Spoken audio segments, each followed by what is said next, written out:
बिस्मिल्लाहिर्रहमानिर्रहीम अस्सलाम वालेकुम। आज हम MTH 202 डिस्क्रीट मैथमेटिक्स का लेक्चर नंबर 1 करेंगे। बेसिक से सब टॉपिक्स जो हैं वो नहीं समझना है, हमने इंशाल्लाह कंसेप्ट क्लियर करना है। तो सबसे पहले हमने समझना है कि डिस्क्रीट मैथमेटिक्स क्या होता है। डिस्क्रीट मैथमेटिक्स एक वो प्रोसेस है जिसमें हम छोटे छोटे स्टेप्स को एक सीक्वेंस दे देते हैं, जिससे हमारे पास एक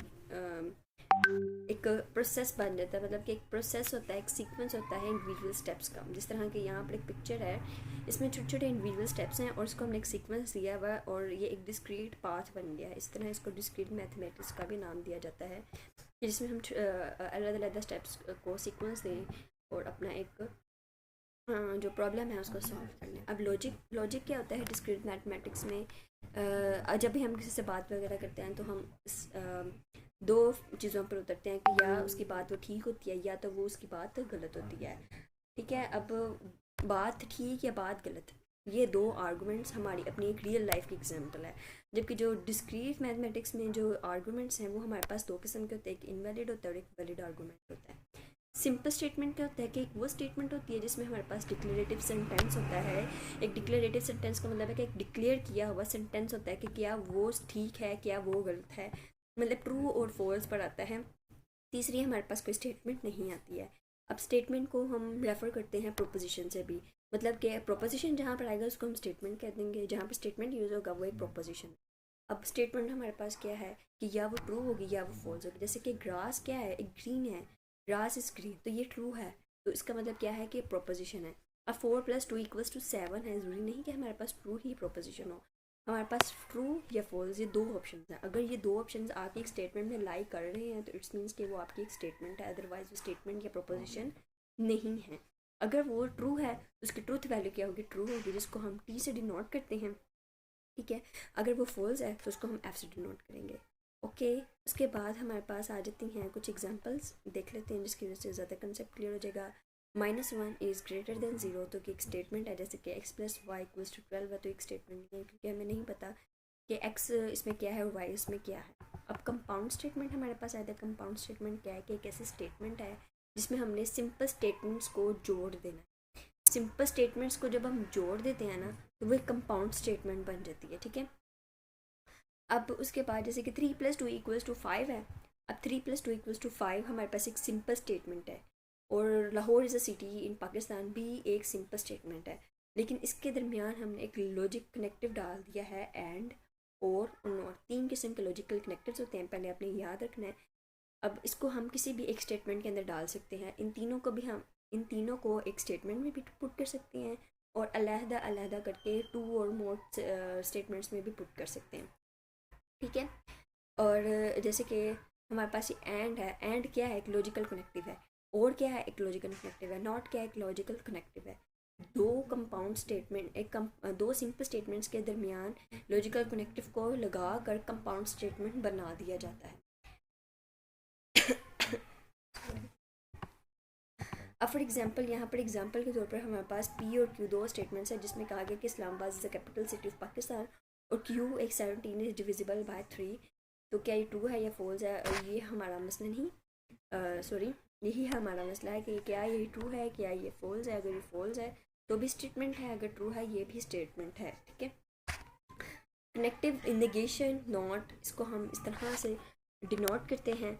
ये आपने अच्छी तरह से इसको याद रखना है, ये आपके MCQs के लिए तो बहुत ही ज़्यादा ज़रूरी है कि ये नोट को हम इस तरह से यूज़ करते हैं। ये इसका सिंबल होता है, जहाँ पर भी ये आ जाएगा इसका मतलब क्या है कि वहाँ पर एक नोट यूज़ किया गया, उसका नाम है टिल्ड। इसकी तरह कंजक्शन है, कंजक्शन को हम एंड कहते हैं और एंड को हम हैड से डिनोट करते हैं। डिसजंक्शन को हम और कहते हैं, और में हम वी से डिनोट करते हैं। कंडीशनल में इफ़ देन, ठीक है, इफ़ देन अगर ये है तो फिर ये होगा, तो इसके लिए हम एरो का यूज़ करते हैं। और बाय कंडीशनल का क्या है कि इफ़ एंड ओनली इफ़, इसके लिए हम डबल एरो यूज़ करते हैं। इसकी इस साइड पे भी एरो होता है, इस साइड पे भी एरो होता है।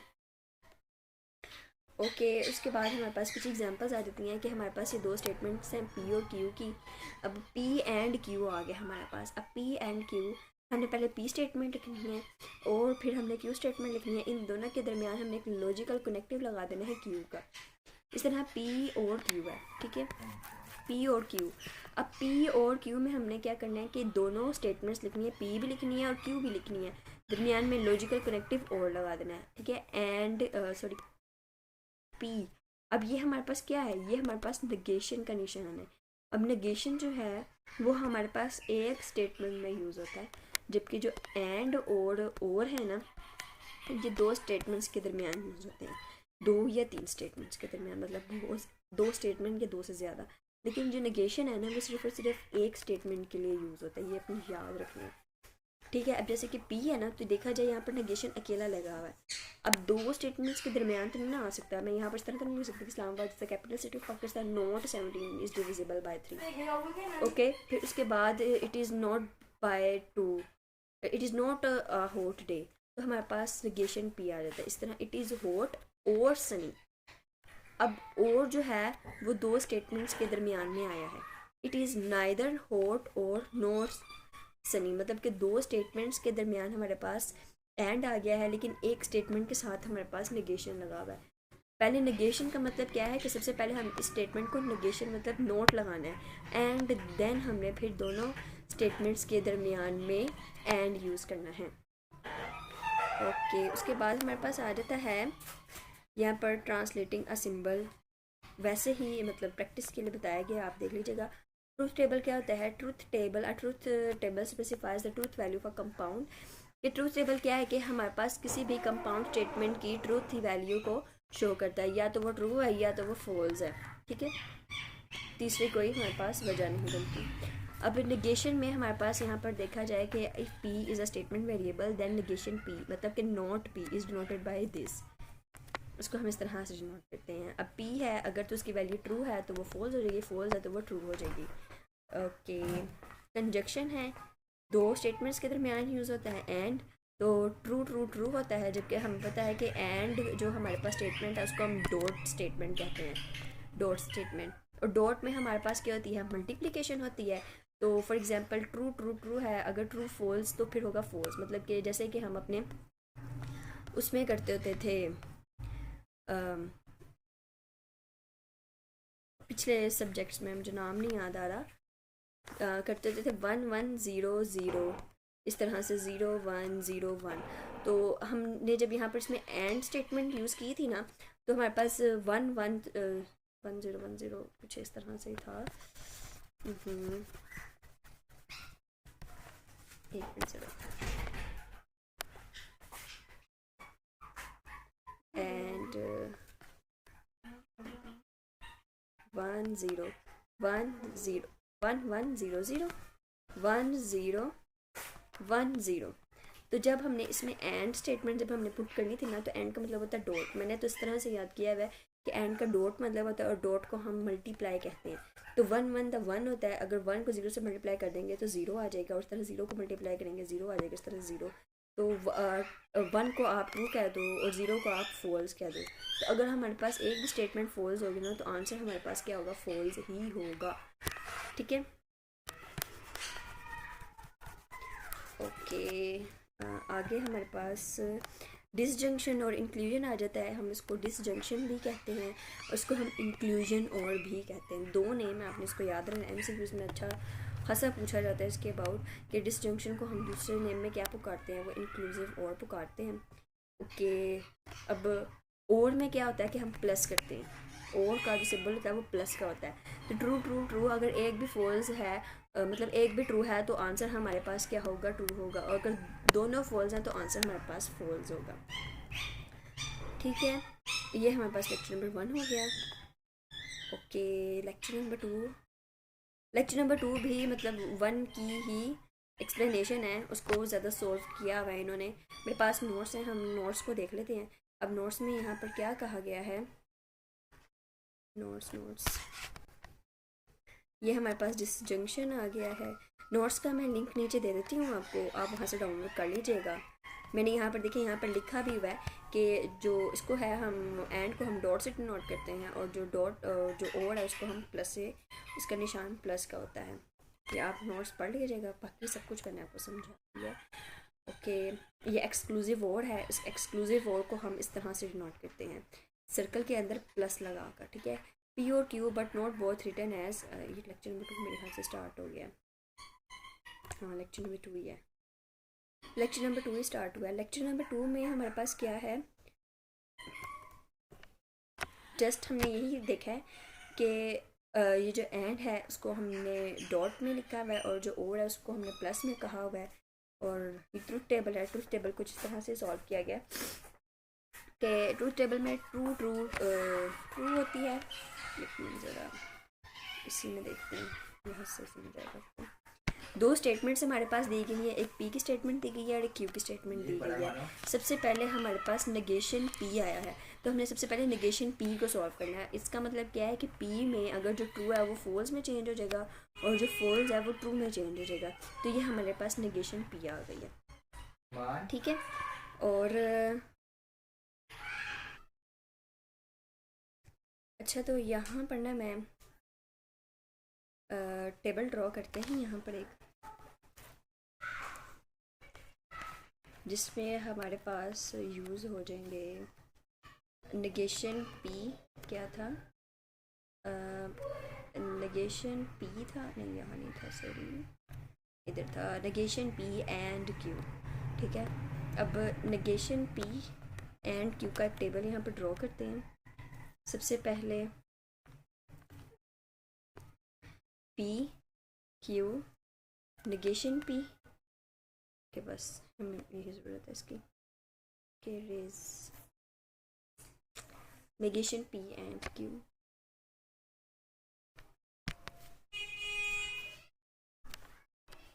तो यहाँ पर नेगेशन पी एंड क्यू आ जाएगा। तो 1 1 0 0 1 0 1 0। अब नेगेशन पी हमारे पास 1 है तो 0 हो जाएगा, 1 है तो 0 हो जाएगा, 1 है 0 है तो 1 हो जाएगा, 0 है तो 1 हो जाएगा। इसी तरह नेगेशन, अब हमने इस पी को छोड़ देना है, अब हमने इस पी को रिमूव कर देना है। रिमूव नहीं करना मतलब इग्नोर कर देना है। अब हमने नेगेशन पी और क्यू के दरमियान एंड का जो रिलेशन है वो लगाना है। अब एंड का रिलेशन हमारे पास क्या था, डॉट था, और डॉट का मतलब क्या होता है, मल्टीप्लाई। अगर एक भी फॉल्स है, मतलब अगर एक भी ज़ीरो है तो हमारे पास क्या होगा, ज़ीरो होगा। मैं ज़ीरो के लिहाज से करवा रही हूँ जबकि यहाँ पर ट्रू और फॉल्स के लिहाज से किया गया, sorry, true false, true false. तो आप इसको ट्रू कर दे, true false, true false, true, sorry गंदा ही हो गया सारा, सॉरी सॉरी, बहुत बहुत सॉरी। ओके, ट्रू फॉल्स के लिहाज से करना था हमने। P q negation p negation q and okay true true false false true false true false.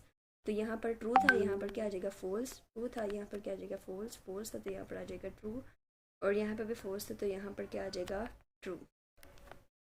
अब नेगेशन पी एंड क्यू है कि अगर एक भी फॉल्स होगा तो हमारे पास आंसर क्या होगा, फॉल्स होगा। तो फॉल्स आ जाएगा, यहाँ पर भी फॉल्स है तो फॉल्स, ट्रू ट्रू ट्रू, इस तरह फॉल्स ट्रू फॉल्स। तो इस तरह से हमारे पास इस सॉल्व होगा। ओके, उसके बाद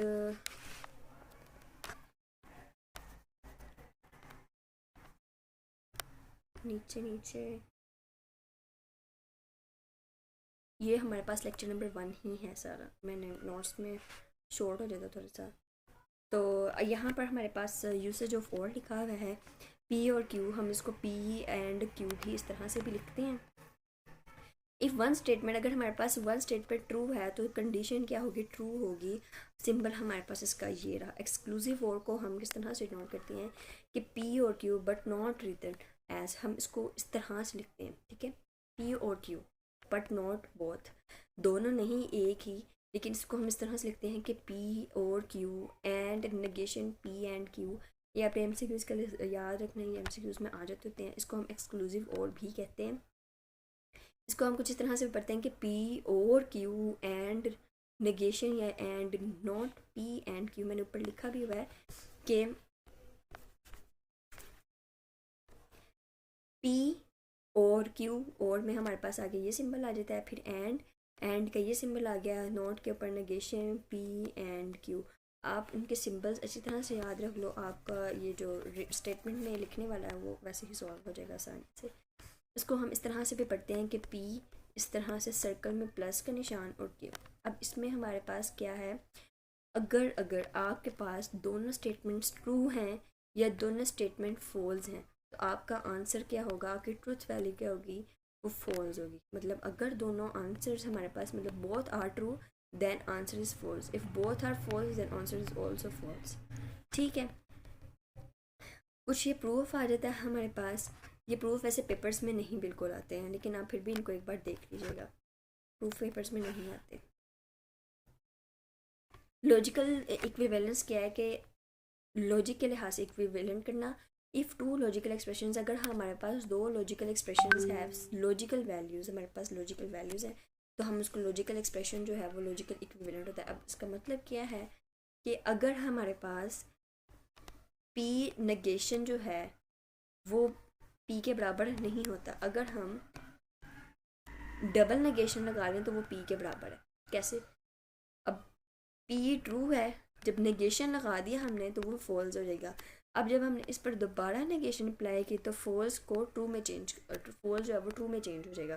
तो ये हमारे पास कुछ इस तरह से लॉजिकल इक्विवेलेंस हो जाती है। उसके बाद डी मॉर्गन्स लॉ आ जाता है कि the negation of and statement is logically equivalent to the or statement. Logical equivalent होता है और स्टेटमेंट के, तो वो किस तरह से होता है वो भी हम देख लेते हैं। कि अगर हमारे पास and P negation P and Q दोनों बराबर होंगे, याद है कि जब भी हम ब्रैकेट खोलेंगे ना तो ये एंड का निशान और में चेंज हो जाएगा, इस तरह से लिखा जाएगा कुछ इस तरह से लिखा जाएगा, नेगेशन पी एंड क्यू है। तो जब हम इसको खोलेंगे तो नेगेशन पी आ जाएगा, लेकिन एंड की जगह और आ जाएगा और नेगेशन क्यू आ जाएगा, इस तरह से लिखा जाएगा। ठीक है, the negation of or statement is logically equivalent to. इसी तरह जब हमारे पास और होगा तो वो एंड में चेंज हो जाएगा, एंड होगा तो वो और में चेंज हो जाएगा। ये आपने इस तरह से याद रखना है। इसको शॉर्ट में भी आ जाता होता है, ये लॉन्ग में भी आ जाता होता है, डी मॉर्गन्स लॉ। अब inequalities and De Morgan's law. अब इन इक्वालिटीज़ ये भी वैसे नहीं आता, लेकिन inequalities and De Morgan's law छोड़ दो, ये भी नहीं आएगा। वैसे एक बार देख लीजिएगा आप, लेकिन समझने वाला इसमें ज़्यादा कुछ नहीं है। अब टोटोलॉजी इंपॉर्टेंट है। टोटोलॉजी हमारे पास क्या होती है, कि वो स्टेटमेंट जिसका आंसर जो है वो हमारे पास ट्रू आए, फॉल्स ना हो, तो वो टोटोलॉजी होती है। ठीक है, tautology is a statement from that is always true regardless of any truth values it represented by true, कि जिसका हमारे पास आंसर जो है वो ट्रू आए। ठीक है, उसको हम टोटोलॉजी कहते हैं। अब कॉन्ट्राडिक्शन क्या होती है, कि contradiction is a statement form that is always false, जो हमेशा फॉल्स हो, regardless of any truth values. Truth values की इस पर नहीं डिपेंड करना। हमारे पास स्टेटमेंट जो है, स्टेटमेंट का जो आंसर है, जो एंड वाला लास्ट वाला रिजल्ट होता है, वो हमारे पास फॉल्स आए या ट्रू आए। ट्रू आएगा तो टोटोलॉजी होगी, फॉल्स आएगा तो उसको हम कॉन्ट्राडिक्शन कहेंगे। उसको हम सी से डिनोट करते हैं, उसको हम टी से डिनोट करते हैं। ठीक है, ओके। उसके बाद हमारे पास मोस्ट स्टेटमेंट्स आर नाइदर, कुछ हमारे पास रिमार्क्स थे वो हम पढ़ रहे हैं कि कुछ स्टेटमेंट्स हैं, मोस्ट स्टेटमेंट्स आर नाइदर टोटोलॉजीज और contradiction, the negation of tautology इस कॉन्ट्राडिक्शंस और वाइस वर्सा। अब टोटोलॉजी की देखें, अब टोटोलॉजी जो है उसकी नेगेशन जब हम ट्रू की नेगेशन क्या होगा, फॉल्स होगा। इस तरह ट्रू का नेगेशन क्या होगा, फॉल्स होगा। इस तरह उन्होंने ये कहा है कि टोटोलॉजी का जो नेगेशन है वो हमारे पास कॉन्ट्राडिक्शन आता है। समटाइम्स से that two statements are contradictory, मतलब कि कॉन्ट्रडिक्टरी होते हैं, मतलब कि फॉल्स होते हैं। We mean that their conjunction is contradictions, they can be. वैसे ये जस्ट रीडिंग मटीरियल है, समझने वाली बात यह है कि आपने याद रखना है टोटोलॉजीज किसको कहते हैं, कॉन्ट्रडिक्शन किसे कहते हैं, उसको डिनोट किसे किया जाता है। कॉन्ट्रडिक्शन को सी से डिनोट किया जाता है, टोटोलॉजी को टी से डिनोट किया जाता है। टोटोलॉजी वो होते हैं जिनमें हमारे पास स्टेटमेंट में आंसर ट्रू आए। कॉन्ट्रडिक्शन वो होते हैं जिसमें हमारे पास स्टेटमेंट का आंसर फॉल्स आए। डी मॉर्गन्स ला के आपने स्टेटमेंट याद रखनी है कि जब हम और को खोलते हैं तो एंड में चेंज हो जाता है, जब हम एंड को खोलते हैं तो वो और में चेंज हो जाता है। और नेगेशन लगाना मत भूलिएगा, इसमें नहीं आता है MCQs में, ये सब आप कर लेंगे। लॉजिकल इक्विवेलेंस आ जाता है हमारे पास टेटोलॉजी का। टेटोलॉजी का लॉजिकल इक्विवेलेंस क्या था, वो पहले लॉजिकल इक्विवेलेंस हमने किया था नेगेशन का, जो हमने नेगेशन का किया था। अब टेटोलॉजी का इक्विवेलेंस क्या है कि P एंड टी हमारे पास क्या है, टेटोलॉजी है, तो टी के तो इसमें हमारे पास ट्रू ट्रू ट्रू आ जाएगा, और जो कि ये हमारे पास P के बराबर हो जाएगा। कैसे, यहाँ पर हमने किया है इस तरह से, उसने ड्रॉ किया है table.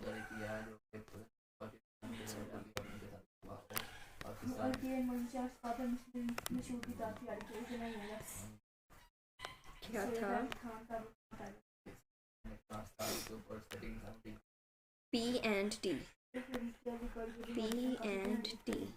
True false true true, तो P एंड T आ गया। तो एंड जिसका मतलब क्या है कि अगर एक पे फॉल्स तो फॉल्स, ट्रू ट्रू ट्रू तो फॉल्स, और फॉल्स फॉल्स। तो ये दोनों, ये किसके बराबर है, P एंड T हमारे पास किसके बराबर है, P के बराबर है। ओके, अब जैसे कि ये हमारे पास है, इस तरह से स्टेटमेंट दे दी जाएगी, पूछेंगे कि क्या ये ट्रू है या क्या ये फॉल्स है, तो आपने इसकी प्रैक्टिस अच्छी तरह से कर लेनी है, क्योंकि ये पेपर में आ जाते होते हैं कॉन्ट्राडिक्शन और टेटोलॉजी। और इसी तरह से आपको उन्होंने ये स्टेटमेंट दिया, बताया गया कि क्या ये कॉन्ट्राडिक्शन है, तो आपने उसको सॉल्व करना, ठीक है। ओके, लॉज ऑफ लॉजिक में हमारे पास लॉज आ जाते हैं, ये बहुत कम से पूछे जाते हैं, लेकिन शॉर्ट और लॉन्ग में बिल्कुल नहीं आते। एक आधा MCQs में पूछा जाता है, तो लिहाजा आप इसको एक बार देख लीजिएगा। ये कॉम्पिटिटिव लॉ कौन से होते हैं, एसोसिएटिव, डिस्ट्रीब्यूटिव, आइडेंटिटी लॉ क्या होते हैं, और negation law, double negation laws, idempotent laws, ज़्यादातर डिमॉर्गन लॉ का पूछा जाता है, डिमॉर्गन लॉ या डिस्ट्रीब्यूटिव लॉ का ही पूछा जाता है। और ये यूनिवर्सल बॉन्ड लॉज भी आप देख लें, ज़्यादातर यही पूछे जाते हैं। और ये याद रखिएगा कि नेगेशन ऑफ टेटोलॉजी कॉन्ट्राडिक्शन के बराबर होता है, और नेगेशन ऑफ कॉन्ट्राडिक्शन टेटोलॉजी के बराबर होता है। तो ये हमारे पास पहले के लेक्चर्स कंप्लीट हो गए हैं। उम्मीद करती हूँ आपको अच्छे से समझ आएंगे। अगर अच्छे से समझ आए तो काइंडली लाइक कर दें और सब्सक्राइब कर दें चैनल को। अल्लाह हाफिज़, मिलते हैं अगले लेक्चर में इंशाल्लाह। अपना ख्याल रखिएगा।